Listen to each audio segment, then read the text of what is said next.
Hey, thank you so much for inviting me to your book club. I know Christine is in there too. She was a student of mine, so I'm so sorry that I can't be with you in person. I have something going on with my son and his girlfriend, and an event that we have to go to, so I couldn't make it today, and I was waiting for confirmation on that, which is why it took me a little bit of time. But welcome to my office. So this is my home office where I write. I have been writing since 2012. I'm sure you saw all this on my bio, and Christine can fill you in too.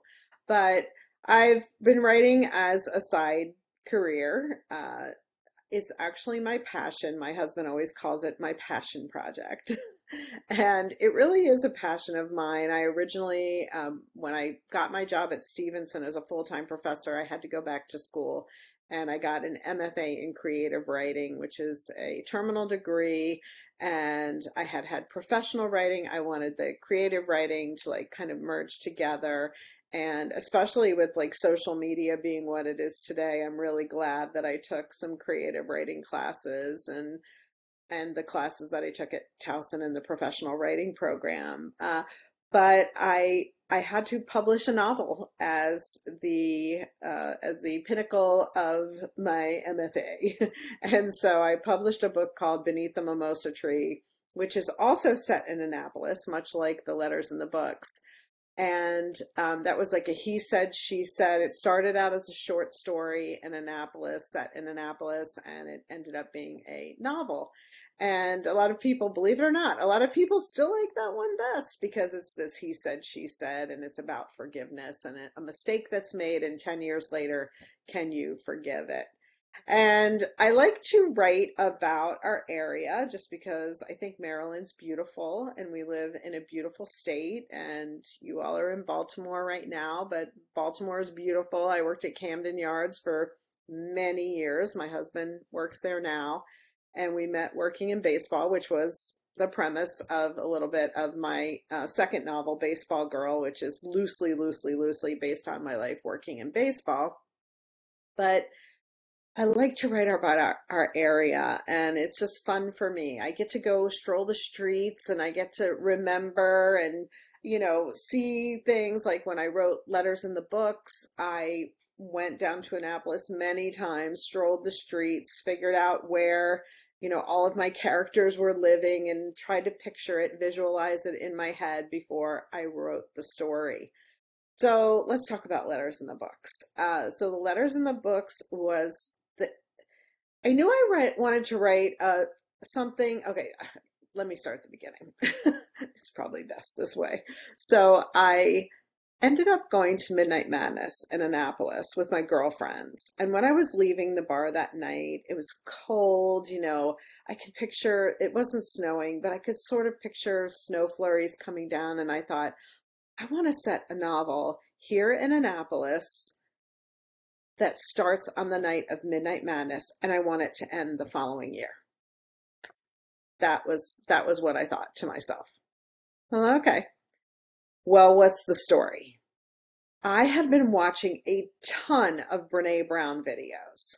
I was teaching her in my class. I was doing some work outside of the classroom with teachers, and I read her Dare to Lead book, and I just was inspired by all the things that she was researching on empathy and vulnerability and shame.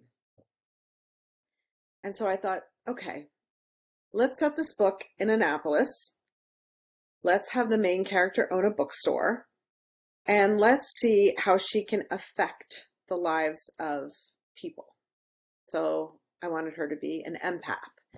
And I checked out books on the library and ordered a book and by Judith Orloff on empaths. And in doing the research, I realized I was an empath.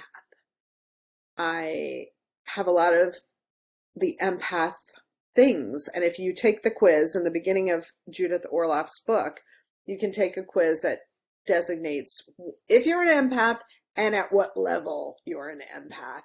And I saw that I was a pretty serious empath.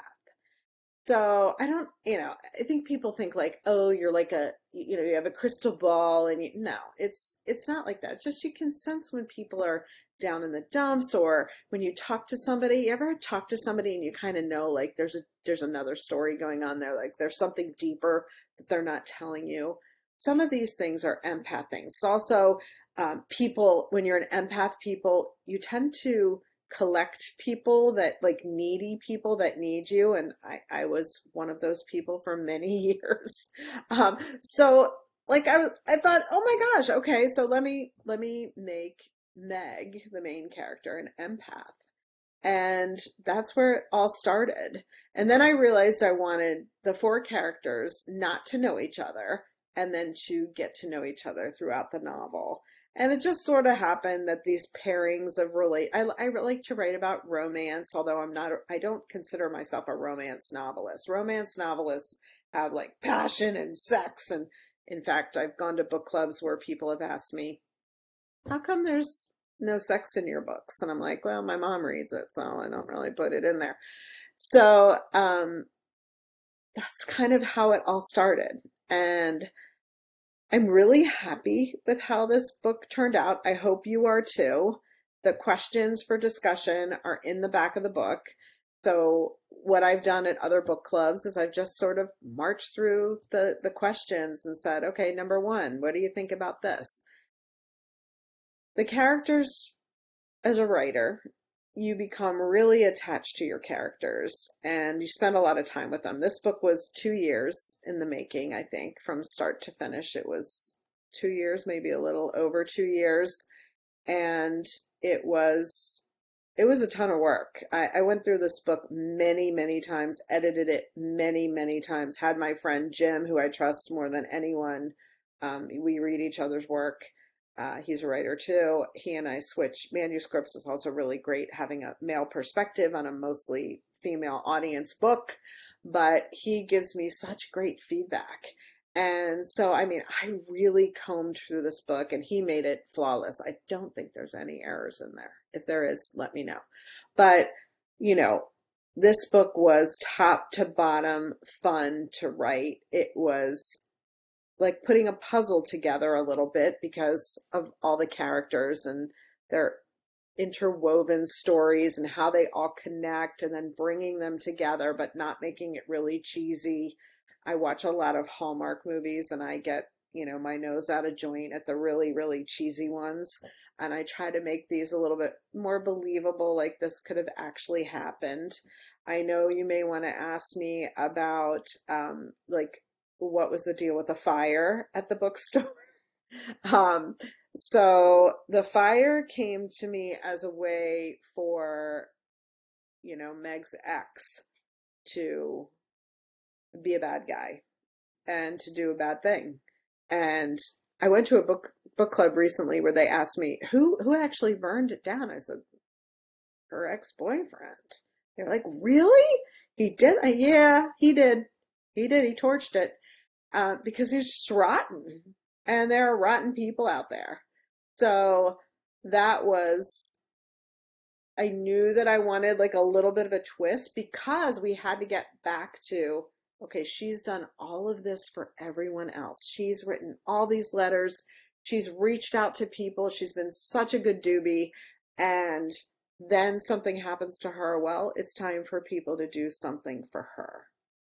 It's about reciprocity in relationships. This book has a lot of little sub themes, right? It has themes of forgiveness and of letting go and of moving on and of, rebuilding your life, right? Some people were totally rebuilding your life, getting over heartbreak. There are all these little subplots, but it's about, friendship and what true friends are and what reciprocity means in relationships. And, if you haven't reached out to somebody who you love and who's been a friend for a long time, maybe this makes you reach out and do something, or maybe this makes you do something nice for somebody because Meg is such a kind, giving person, and that's just in her nature. So these are just some of my thoughts about the book. It's been it'll be a year in July since it was published. It does pretty well. It's done very well locally, and I'm actually doing a couple of talks at, you know, uh, historic homes about the book. So I've been asked to do those book talks. They've been on the docket for like 5 months. So I've got those coming up, but people have an interest in this story. And I think maybe it's also because we all went through, the pandemic, and we just wanted something nice to read. We wanted to believe in the goodness of others. And that was what I needed to write during that time. Like, I needed to write about the goodness of others. And it's a far cry from what's coming, because what's coming is a completely different novel. I'm working with my friend Jim on it right now. We just had a meeting, and it's about this relationship between two sisters, and it's got a lot of little subplots, but it's about a tenuous relationship between two sisters, and I'm not going to say it's dark, but it's got hope in it, and it's got forgiveness, but it's a little darker than this one. And so I needed to write the letters in the books during the pandemic to make myself feel better. And this one is definitely a little bit different that's coming. But I'm happy to answer any questions that you have. My email is stephanie.verney@gmail.com. I wish I could have been there with you all in person. And I just want to thank you so much for reading, for picking up the book, for thinking that it's worthy of your time. And hopefully you might like it enough to pick up another one of my books. I have 8 out there right now that you can read. They're all on Amazon, or my home bookstore is in Severna Park, Maryland, and it's called Park Books, and they have all my books, all signed. You can order through them.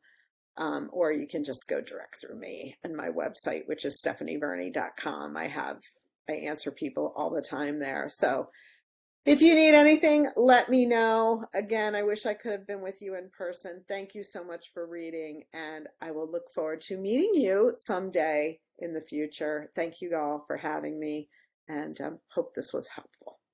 Ciao.